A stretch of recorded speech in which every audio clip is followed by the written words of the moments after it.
Nous passons à la dernière question. Madame Simonet, vous avez la parole.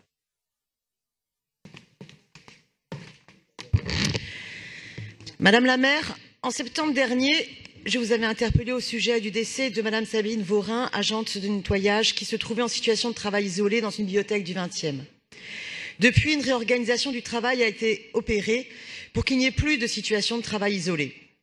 Mais depuis, nous avons appris par le biais du site CJL que Madame Vaurhin travaillait auparavant à la mairie du 20e et avait été déplacée ailleurs, grâce à son supérieur hiérarchique pour la protéger, suite à des comportements et propos harcelants, racistes, sexistes et grossophobes qu'aurait eu à son égard le directeur général des services de la mairie du 20e.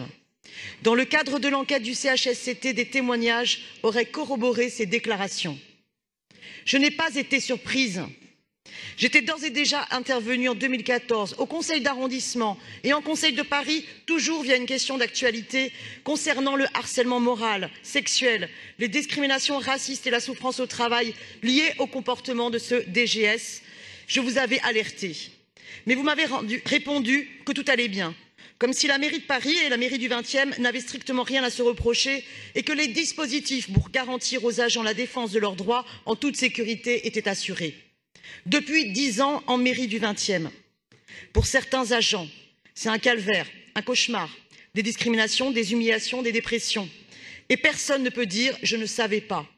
Janvier 2010, le syndicat UNSA dénonce un management particulièrement agressif et autoritaire des manœuvres discriminatoires du DGS. Mars 2011, la CGT saisit la commission administrative paritaire des ALG et la HAD concernant les discriminations infligées à un agent par le DGS au motif qu'il s'exprime avec un fort accent.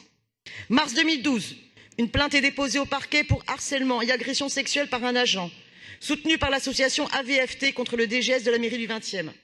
L'inspection générale a bien diligenté une enquête, mais à charge contre l'agent.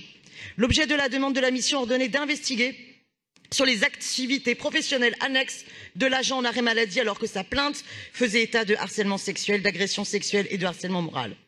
Que cherchait-on alors à établir? Je vous informe que le parquet va être saisi par un fonctionnaire et son avocat au titre de l'article 40 contre ce DGS. En 2014, c'est ce même DGS qui avait notifié l'interdiction faite aux agents de parler une langue étrangère au nom de la laïcité, assimilant une langue étrangère à une religion. Cette directive reprenait finalement celle prise 3 mois auparavant par le maire FN du 7e arrondissement, secteur de Marseille, Stéphane Ravier. Juin 2017, au CHSCT, une alerte pour danger grave et imminent a été posée. À l'origine, une situation de propos dégradants et gestes déplacés, et j'en passe.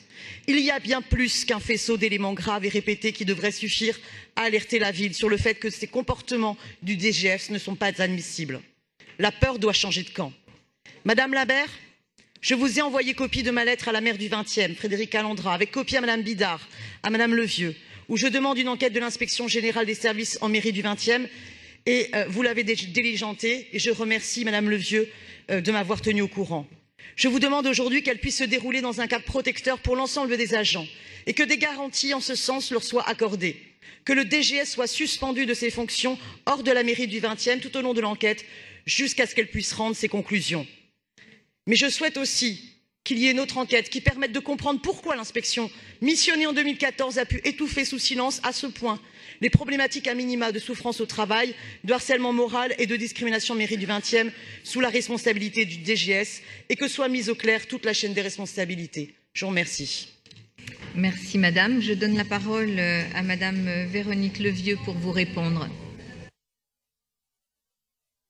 Actualité, Madame la maire. Véronique Levieux. Merci Madame la maire.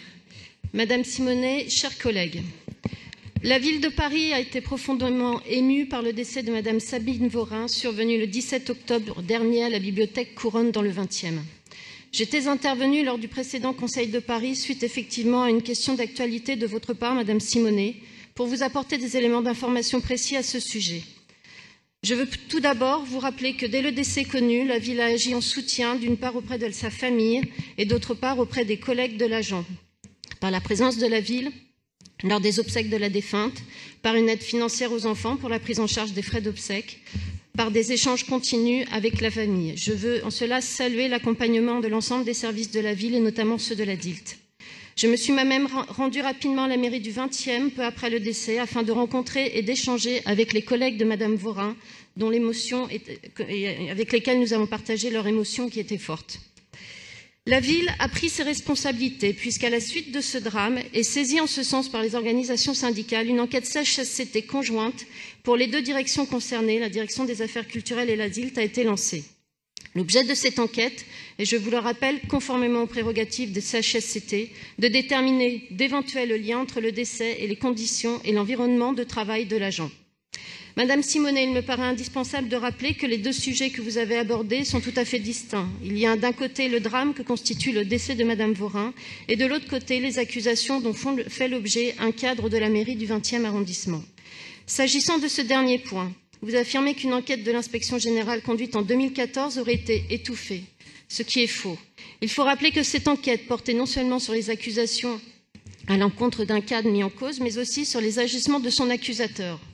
Or, l'inspection a conclu à l'absence d'éléments probants concernant les accusations de harcèlement et la plainte de l'accusateur a par ailleurs été classée sans suite.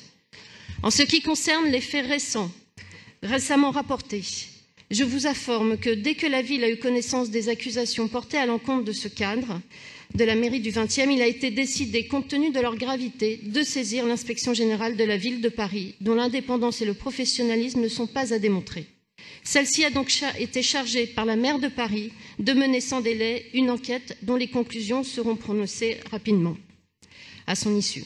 Afin que l'enquête de l'inspection générale puisse se dérouler dans des meilleures conditions et dans un objectif d'apaisement des tensions, le cadre qui fait l'objet de ces accusations se verra temporairement déchargé de ses missions à la mairie du 20e arrondissement.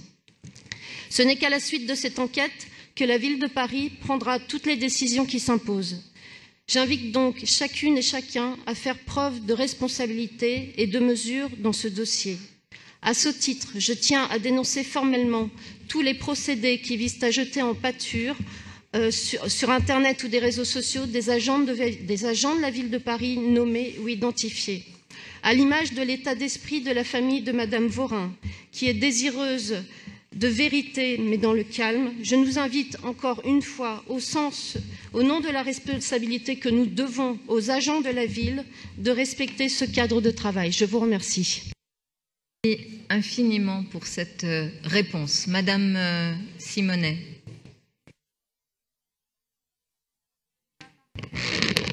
Ah bon, je croyais que la maire du 20e voulait prendre la parole. Madame Levieux, je vous remercie. Je vous remercie sincèrement parce que prendre cette décision de décharger de ses missions temporairement le directeur général des services va permettre, je le souhaite vivement, de créer une ambiance de retour à la confiance. Je pense que les agents ont besoin de retrouver la confiance pour pouvoir enfin parler. Mais je peux vous dire que hier soir encore, j'en avais au téléphone qui me disaient non, on ne parlera pas, on préfère encore attendre 2 ans. Or, je pense qu'il faut qu'ils parlent. Et je dis vraiment à l'ensemble des agents, cette situation doit cesser, cette situation cessera, mais parlez, témoignez. Soyez solidaires entre vous et d'ailleurs pour la suite, syndiquez-vous. Comme l'écrit la CGT, par les témoignages qu'elle a collectés, le déplacement d'agents hors de la mairie du 20e en raison de leur couleur de peau, de leur corpulence, de leur accent ou tout simplement parce que leur tête ne convenait pas au DGS n'a probablement pas concerné seulement Madame Sabine Vorin, mais bien d'autres personnes. Pendant toutes ces années, le DGS a été, hélas, défendu et protégé.